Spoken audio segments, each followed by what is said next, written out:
The guards threw her into the pit like she was garbage. Hit the ground hard. The impact knocked the air from her lungs.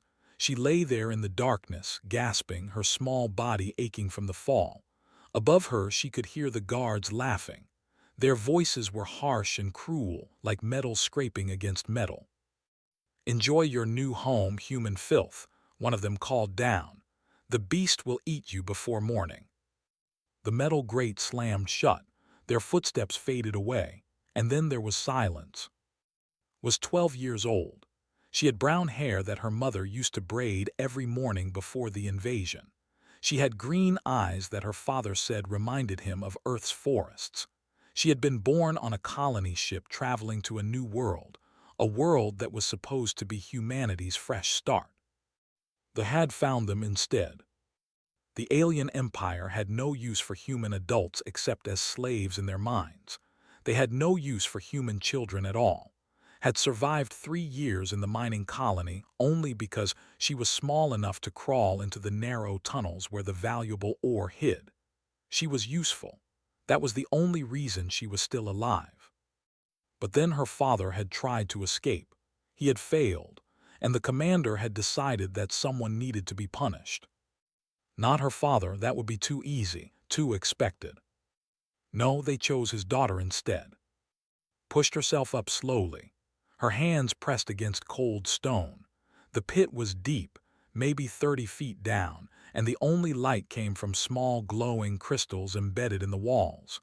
They gave off a faint blue glow, just enough to see shapes in the darkness. And there was a shape in the darkness. It was massive.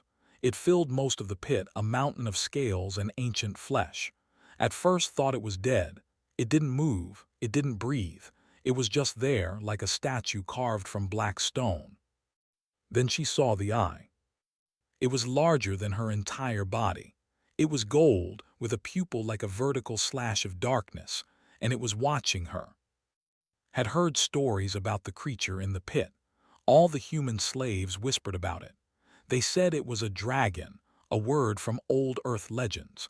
They said it had been captured long before they found the humans. They said it was older than their empire, older than most civilizations in the galaxy. They said it had stopped moving years ago, that it just lay there waiting to die. The dragon's eye watched her. It didn't blink. It showed no emotion, no interest, no hunger. It was just empty. Should have been afraid. She was a small human girl trapped in a pit with a creature that could swallow her whole without effort. But she had been afraid for 3 years straight. She was tired of being afraid. So instead she sat down. "Hello," she said. The dragon did not respond. "My name is, I'm from Earth. Well, not really from Earth. I was born on the colony ship Hope's Journey, but my parents were from Earth. My mom was from a place called Mexico, and my dad was from somewhere called the Philippines. They met on the ship." The dragon's eye continued to watch her. Nothing else moved. "I guess you don't want to talk. That's okay. My dad says I talk enough for 2 people anyway." She pulled her knees up to her chest and wrapped her arms around them. The pit was cold. Her thin clothes did nothing to keep her warm. "They're going to kill me," she said quietly. "I know that. They don't keep prisoners in this pit. They throw people down here to die.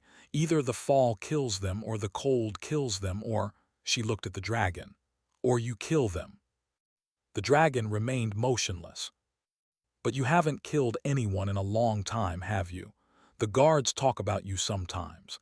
They say you used to be dangerous. They say you used to breathe fire that could melt their ships. They say you killed thousands of them before they finally captured you." She paused. "What happened to you?" No answer. She hadn't expected one. The first night was the hardest. The cold seeped into her bones. She curled up against the wall, as far from the dragon as she could get, and shivered until exhaustion finally pulled her into sleep. When she woke up, there was food. A small bowl had been lowered through the grate. It contained the same gray paste that all the slaves ate. It wasn't enough for a grown person. It was barely enough for a child. Looked at the food, then she looked at the dragon. It hadn't moved. Its eye was still open, still watching. She picked up the bowl and walked toward the massive creature. Her footsteps echoed in the pit. She stopped a few feet from its head, close enough to see the individual scales, each one larger than her hand. "I don't know if you eat this stuff," she said. "I don't even know if you eat at all anymore, but my mom always said that food tastes better when you share it." She set the bowl down between them. Then she scooped up half of the gray paste with her fingers and ate it. It was cold and tasteless, but it was something. "The rest is for you," she said, "if you want it." The dragon did not move. Shrugged, "Okay, maybe tomorrow." She spent the second day talking. She told the dragon about Earth, about the blue oceans and green forests that she had only seen in pictures. She told it about her mother's garden on the colony ship, where she had grown tomatoes and peppers in small containers. She told it about her father's stories, about heroes who fought against impossible odds and sometimes won. "He told me about dragons," she said. "The earth kind, I mean. In some stories they were monsters, but in other stories they were wise. They guarded treasures and gave advice to kings. Some of them were even friends with humans." She looked at the creature before her. "I think I like those stories better." On the third day, something changed. Woke up to find that the bowl from the previous day was empty. The gray paste was gone. She stared at it for a long moment. Then she looked at the dragon. Its eye was different, not empty anymore. There was something in there now, something that hadn't been there before. She couldn't name it. She didn't have the words. But for the first time in 3 years, smiled. "I knew you were still in there," she whispered. The grate above them opened. A guard looked down, his gray face twisted into a cruel smile. "Good news, little human. The commander has decided your fate. Tomorrow you die, and everyone will watch." The grate slammed shut. Sat very still. Her hands were shaking, her heart was pounding, but she didn't cry. She had stopped crying a long time ago. She felt something warm against her back. She turned. The dragon had moved. Its massive head was right behind her, close enough to touch. Its golden eye looked into hers. And deep in the pit, in a voice like grinding stone and distant thunder, the dragon spoke. "What is your name, little one?" His breath caught in her throat. She whispered, "My name is—" The dragon's eye closed slowly, then opened again. A blink, the first movement it had made in decades. It repeated, "I will remember." They came for her at dawn. 4 guards climbed down into the pit with chains and electric prods. They moved carefully, watching the dragon with fearful eyes. The creature had not moved in years, but they remembered what it once was. They remembered what it could do. The dragon lay still. Its great eye watched as they grabbed by the arms and dragged her toward the ladder. She didn't fight. There was no point in fighting. But as they pulled her away, she looked back. "Thank you," she called out, "for listening, for being my friend." The dragon's eye followed her until she disappeared through the grate above. Then the guards came for the dragon too. The commander wanted it to watch. He wanted it to see what happened to those who showed weakness, who spoke to humans, who allowed themselves to care about lesser creatures. The dragon had been their trophy for 400 years. It would witness their power once more. They used the old chains, the ones forged from the heart of a dying star. They wrapped them around the dragon's neck and legs and pulled. The creature did not resist. It allowed itself to be dragged up from the pit, through the tunnels, and out into the courtyard of the fortress. The sun was bright. The dragon had not seen sunlight in decades. It hurt its eyes, but it did not look away. The courtyard was filled with humans. All the slaves from the mining colony had been brought here. Men and women and children, their faces thin and tired, their bodies bent from years of hard labor. They stood in rows, surrounded by armed guards. They had been ordered to watch. In the center of the courtyard stood a metal platform. Was already there, her small hands bound behind her back. She looked so tiny against the gray metal, so fragile. The commander walked onto the platform. He was tall for his species, with dark gray skin and 4 arms. His eyes were black and cold, like empty space. He wore a uniform covered in medals and symbols that meant nothing to the humans watching. "Today you learn a lesson," he announced. His voice carried across the courtyard. "You will learn what happens when you try to escape, when you disobey, when you forget your place." He looked at. This child's father thought he could run. He thought he could steal one of our ships and fly away. He was wrong. Now his daughter will pay the price. The humans in the crowd stirred. Some of them were crying.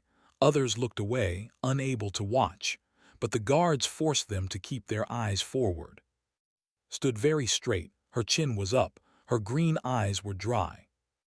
She found the dragon in the crowd. It was not hard to find, a massive dark shape chained to the ground at the edge of the courtyard. She looked at it and something passed between them, not words, something deeper. The dragon understood. The child was not afraid. She was not asking for help. She knew that help would not come. She was saying goodbye. They did not believe in quick deaths. They believed in examples. They believed in fear. The commander took his time. He used tools that were designed to cause pain, to draw out suffering, to break the spirit of anyone watching. Did not scream at first. She bit her lip until it bled. She closed her eyes. She thought about Earth's oceans, about her mother's garden, about her father's stories. She thought about anything except what was happening to her body. But pain has a way of breaking through everything. Eventually, she screamed. The sound cut through the courtyard like a knife. The humans in the crowd sobbed. Some of them fell to their knees. Others tried to look away and were beaten by the guards until they watched again. The dragon watched. It did not move. It did not struggle against its chains.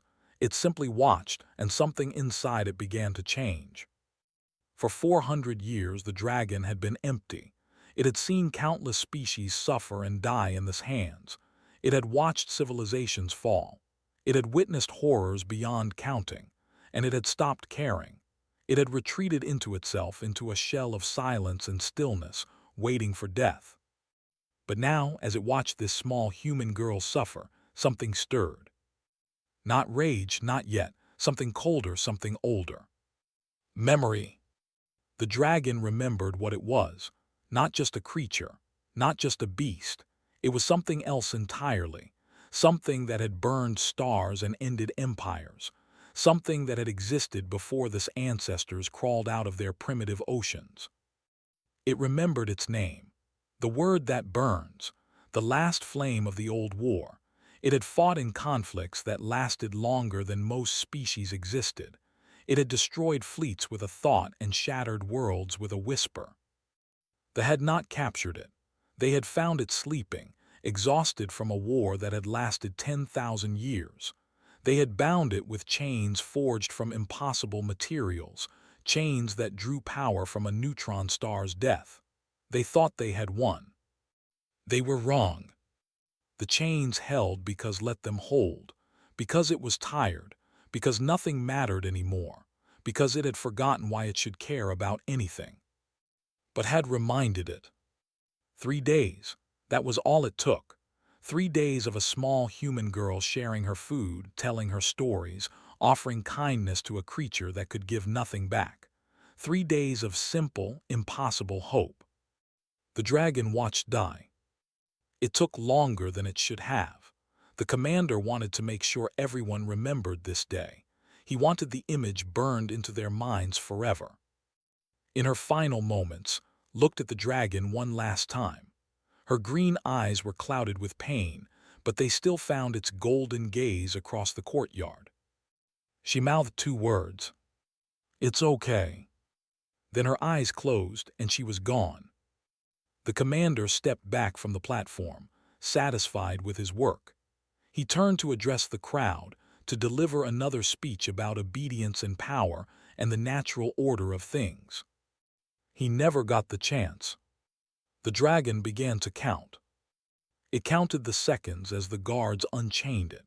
It counted the seconds as they dragged it back toward the pit. It counted the seconds as they laughed and joked about the dead human girl, about how she had screamed, about how her father would never try to escape again. 36 minutes. That was how long it took them to return to its prison.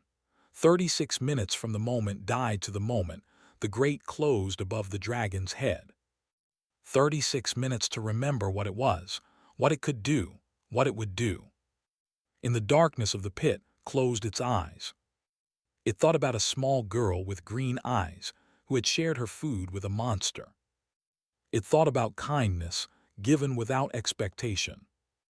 It thought about hope offered without reason. And deep within its ancient heart, a fire that had been cold for 4 centuries began to burn again. The chains around its body groaned. The guards above did not notice. They were busy celebrating. They were drinking and laughing and congratulating themselves on another successful execution. They did not see the chains begin to glow. They did not feel the ground beneath the fortress start to tremble. They did not understand that the creature they had kept as a trophy for 400 years had finally woken up.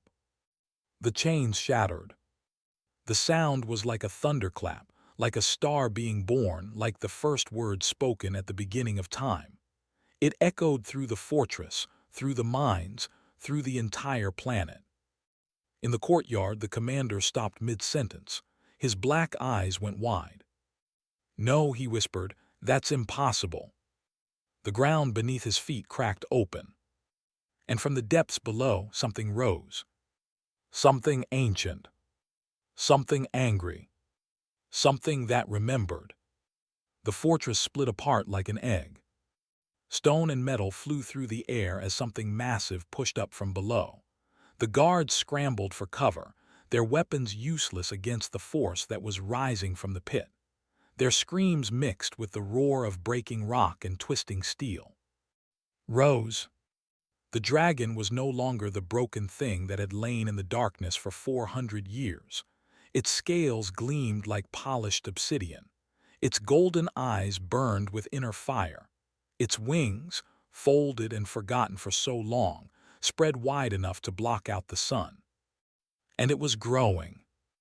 They had never seen the dragon at its full size. When they found it sleeping, it had been small, barely larger than one of their ships. They thought that was all it was. They were wrong. The creature that rose from the ruins of the fortress was the size of a mountain. Its head alone was larger than the buildings it had destroyed.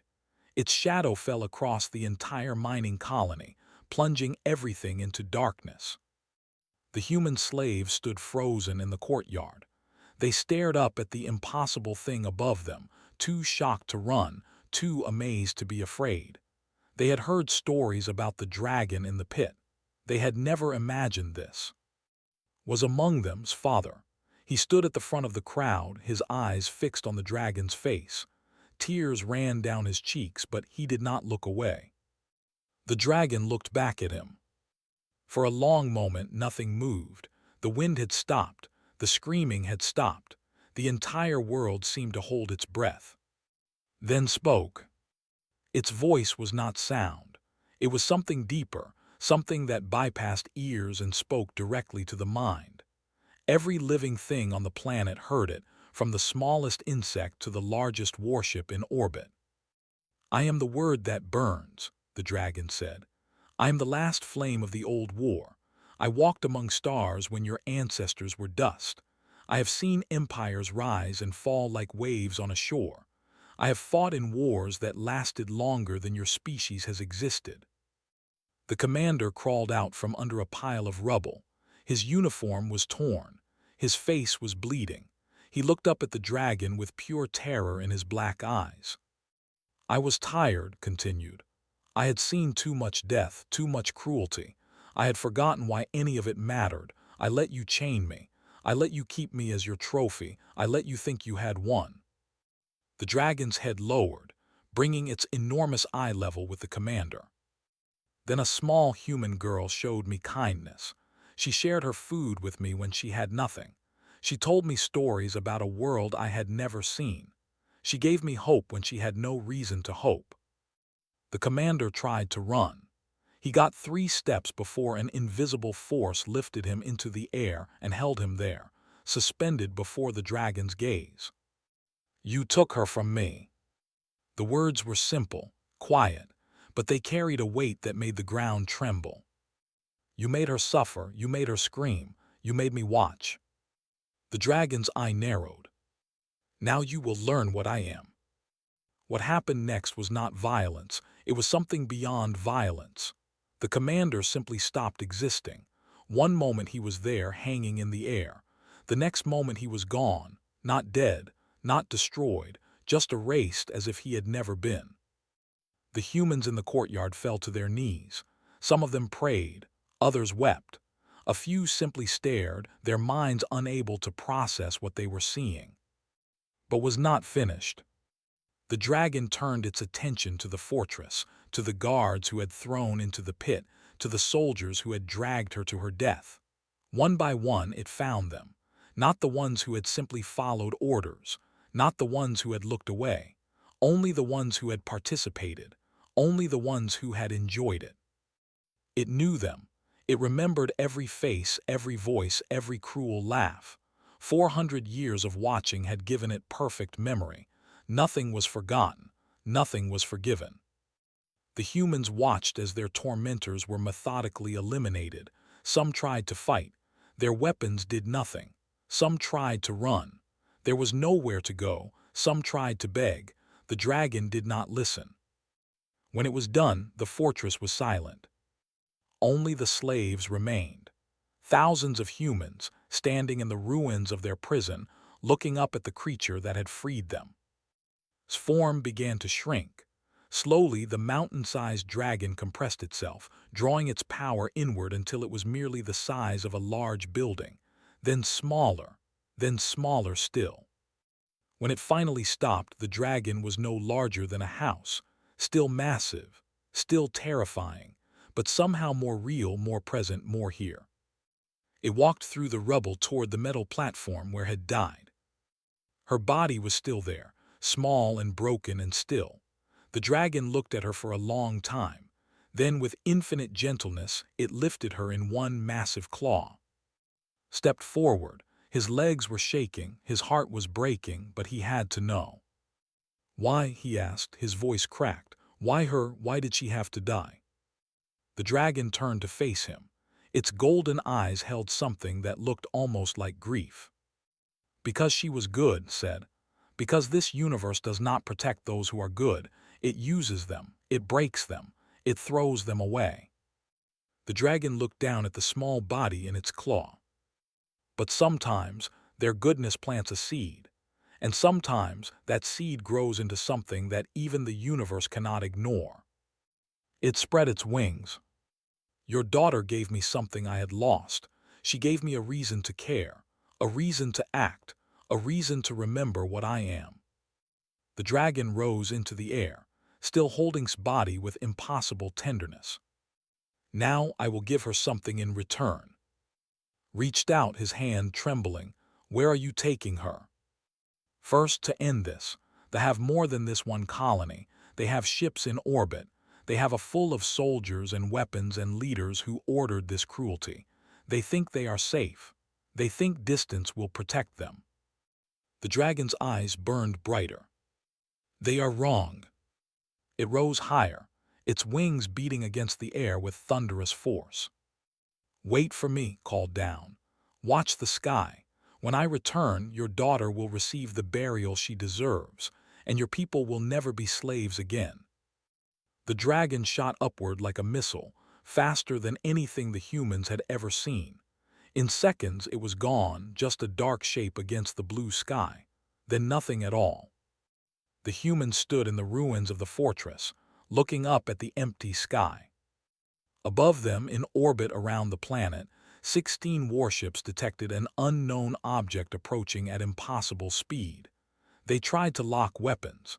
They tried to raise shields. They tried to send warnings to their. They had exactly 4 seconds before the word that burns reached them. It was not enough time. It was called Prime. It was a massive planet, 3 times the size of Earth, covered in gray cities and black factories and military bases that stretched across entire continents. 12 billion lived there. They had the largest fleet in the sector, the most advanced weapons in the quadrant, and an army that had conquered 47 species.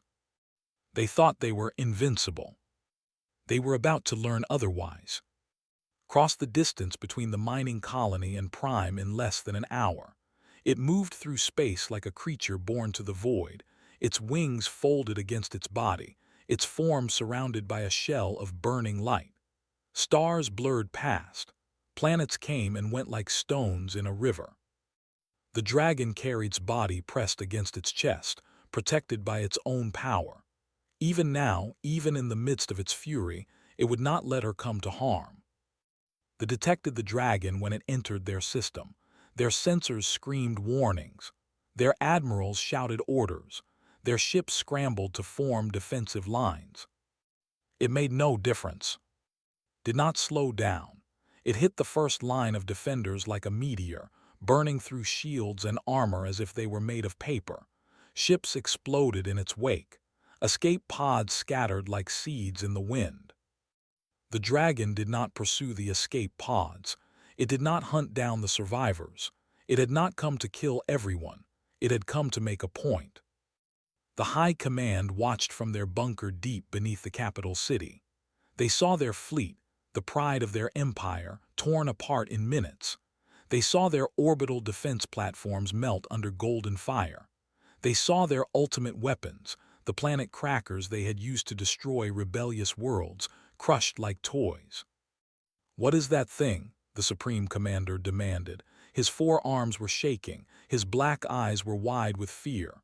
"We captured it, we chained it. How is this possible?" No one had an answer. Descended through the atmosphere like a falling sun. The sky turned gold. The clouds burned away. The temperature across the planet rose by 10 degrees in a single minute. The dragon landed in the center of the capital city. Its claws touched down on the great plaza in front of the High Command building. The impact sent shockwaves through the streets. Buildings cracked. Windows shattered. Millions of fled in every direction, trampling each other in their panic. The dragon sat there, still and silent, holding a small human body in its claws. And then it spoke. "Leaders of its voice echoed through every speaker, every communication device, every mind on the planet. "I am the word that burns. You know what I am. You know what I can do. You have seen your fleet destroyed. You have seen your weapons fail. You understand that I could end your entire species in a single day." Silence. The entire planet held its breath. "But I am not here to destroy you. I am here to teach you a lesson." The dragon raised one claw and pointed at the High Command building. "Your leaders ordered the enslavement of humanity. They ordered the torture and murder of a child. They watched and laughed as she died. They thought there would be no consequence." The building began to glow. They were wrong. The High Command building did not explode. It simply melted, running like water, pooling in the streets like molten metal. The bunkers beneath it collapsed. The generals and admirals and politicians who had hidden there died without ever understanding what hit them. But only them, only the ones who had given the orders, only the ones who had made the decisions. The citizens in the surrounding streets were untouched. They stood in the heat and the light and watched their government disappear. "I could do this to every building on your world," said. "I could hunt down every soldier, every officer, every person who ever raised a hand against a slave. I could erase your species from the galaxy." The dragon's eyes swept across the city. But that is not what she would have wanted. It looked down at its body. "This child showed me kindness. She shared her food with a monster. She told me stories about her world, about oceans and gardens and hope. She taught me that even in the darkest places, there is still good." The dragon's voice softened. "I will not dishonor her memory by becoming the monster you tried to make me." It spread its wings. but I will ensure you never harm another innocent again." What followed was not destruction, it was dismantling. Moved across the planet with surgical precision. It melted weapons factories. It destroyed military bases. It crippled shipyards and burned armories and erased every trace of the war machine. But it did not touch the hospitals. It did not touch the schools.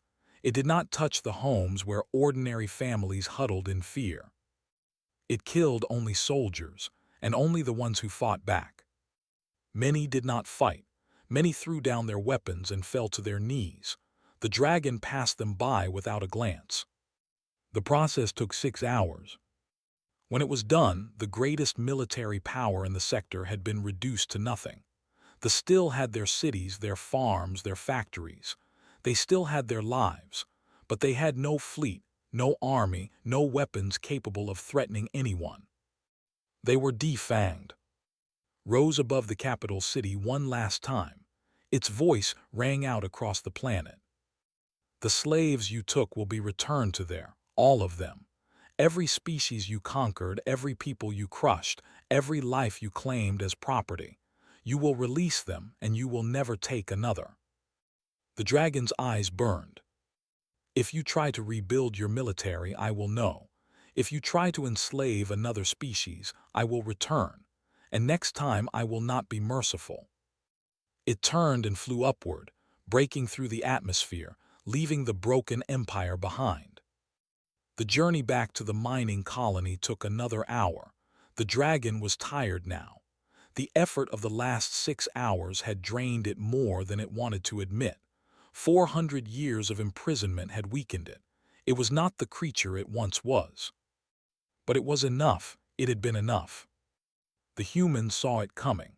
They had been watching the sky just as it told them to. They saw the golden light descending through the clouds. They saw the dragon take shape against the setting sun. Landed in the ruins of the courtyard, in the same spot where had died. Was waiting. The dragon lowered its head and gently placed its body on the ground before her father. The man fell to his knees. He gathered his daughter in his arms and held her against his chest, his shoulders shaking with sobs. The other humans gathered around them. Thousands of people, freed from their chains, standing in a circle around a grieving father and his dead child. No one spoke. The dragon sat back on its haunches, its golden eyes fixed on the small family before it. It said nothing. There was nothing to say. Some wounds could not be healed with words. But it stayed, it watched, it bore witness. And somewhere in its ancient heart, it made a promise. This would never happen again. Not to these people, not to any people. The word that burns had found something worth protecting. And it would not rest until the galaxy understood. 1 week passed. The mining colony was transforming. The former slaves had torn down the guard towers and dismantled the electric fences. They had turned the barracks into proper homes. They had planted gardens in the soil that had once been soaked with their blood. A rescue ship was coming from Earth. The message had reached them 3 days ago. Help was on the way. They would be going home. But not everyone was ready to leave. Had not moved since returning from Prime. The dragon sat at the edge of the colony, near the ruins of the fortress, watching the humans rebuild. It did not eat. It did not sleep. It simply watched, its golden eyes following every movement, every gesture, every moment of life returning to people who had almost forgotten what life felt like. The humans were not sure what to make of it. Some were grateful. Some were afraid. Some simply accepted its presence the way they might accept a mountain or an ocean, something vast and ancient and beyond understanding. Approached the dragon on the 7th day. He had aged 10 years in the past week. His hair had gone gray. His face was lined with grief, but his eyes were clear and his step was steady. He stopped a few feet from the dragon's massive head. "Can we talk?" he asked. Sai shifted to focus on him. "We can." Sat down on a piece of broken stone. He looked out at the colony, at the humans moving between the buildings, at the children playing in the streets for the first time in years. "I should hate you," he said quietly. The dragon did not respond. "You could have saved her. You're powerful enough to destroy an entire empire. You could have broken those chains at any time. You could have stopped them before they hurt her." "Yes." The word hung in the air between them. "Then why didn't you?" Was quiet for a long moment. When it spoke, its voice was different, softer, older. "Because I had forgotten why anything mattered." It shifted its massive body, turning to face fully. "I am older than your species. I have seen civilizations rise and fall like waves on a shore. I have watched stars die and galaxies collide.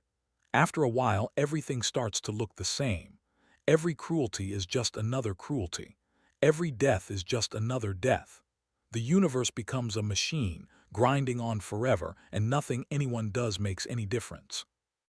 The dragon's eye dimmed. "When they found me, I was sleeping. I had been sleeping for 1,000 years, trying to escape from the weight of everything I had seen. They chained me, and I let them. It seemed easier than waking up." "But you woke up now," said, "for her." "Yes." "Why?" The dragon was silent for a long time. When it finally spoke, there was something in its voice that sounded almost like wonder. "In all my years, across all the species I have known, I have seen countless acts of kindness, but they always came with something attached, a hope for reward, a fear of punishment, a calculation of benefit."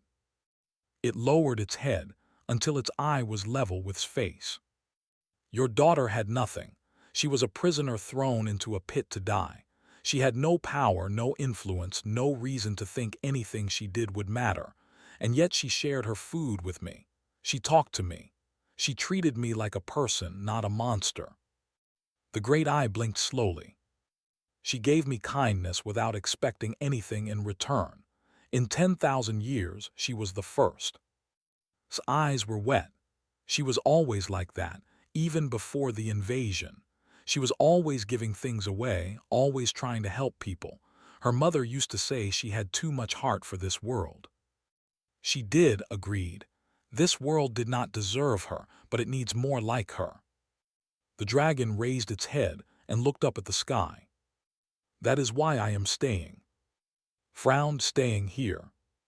"No, not here, but close, watching." The dragon spread its wings, casting a shadow over the colony. "Your species is very young. You have been in the galaxy for less than a heartbeat. You have no great fleets, no powerful weapons, no empires to protect you. There are things out here far worse than things that would see your kindness as weakness, things that would crush you without a second thought." It folded its wings again. "But your daughter taught me something important. She taught me that kindness is not weakness. It takes strength to be gentle in a universe that rewards cruelty. It takes courage to hope when there is no reason for hope." The dragon looked down at. "Humanity is not perfect. You are capable of great evil as well as great good. But there is something in you, something that even the oldest species in the galaxy have lost. A spark, a fire that refuses to go out." Its voice deepened. "I will watch over you, not as a god or a protector. I cannot fight your battles for you. I cannot save you from yourselves. But I will be there in the darkness between stars, remembering what your daughter taught me. And if something threatens to extinguish that spark forever, I will act." Stood up slowly. His legs were stiff from sitting on the cold stone. He looked up at the creature that had destroyed an empire for his daughter. "She would have liked that," he said. "She always wanted to make a difference. She always wanted to matter." "She did," said. "She mattered more than she could ever know." The dragon rose to its feet. "I have one more thing to do before I go." It reached down and gently lifted its body from the simple grave the humans had made, had asked them to wait, to not bury her yet. He had not known why at the time. Now he understood. "She deserves more than a grave on a prison world," said. "She deserves the stars." The dragon spread its wings and rose into the air. watched it climb higher and higher until it was just a dark shape against the blue sky. At the edge of space, stopped. It held its body one last time, looking at the small face that had changed everything. Then, with infinite gentleness, it released her. Her body drifted toward the distant sun, catching the light, glowing golden against the darkness. She looked like a falling star. The dragon watched until she was gone. Then it turned its back on the light and flew into the darkness between worlds. It found a place among the cold stones and frozen dust, a place where it could see the distant spark of Earth's sun. And there it waited, watching, remembering. Below, on the mining colony, stood with the other humans and watched the dragon disappear. He felt something in his chest, something that was not quite grief and not quite hope, something in between. His daughter was gone. Nothing could change that. No amount of revenge could bring her back. But her kindness had woken something ancient. Her hope had rekindled a fire that had been cold for. Her small, simple acts of goodness had changed the course of the galaxy. The rescue ship arrived 3 days later. The humans packed their few possessions and boarded the vessel that would take them home. As the ship rose through the atmosphere, pressed his hand against the window and looked out at the stars. Somewhere out there, in the darkness between worlds, a dragon was watching. Somewhere out there, his daughter's spirit lived on in the heart of an ancient god. Somewhere out there, humanity had a guardian they would never see, a protector they would never know, a witness who would remember them long after they turned to dust. Closed his eyes. "Thank you," he whispered, "for remembering her." And in the cold silence of space, far from any human ear, a dragon's voice answered. 36 minutes to remember what I am, 3 days to learn what humans are, an eternity to ensure the galaxy never forgets. The stars burned on. The darkness waited. And somewhere between them, hope endured.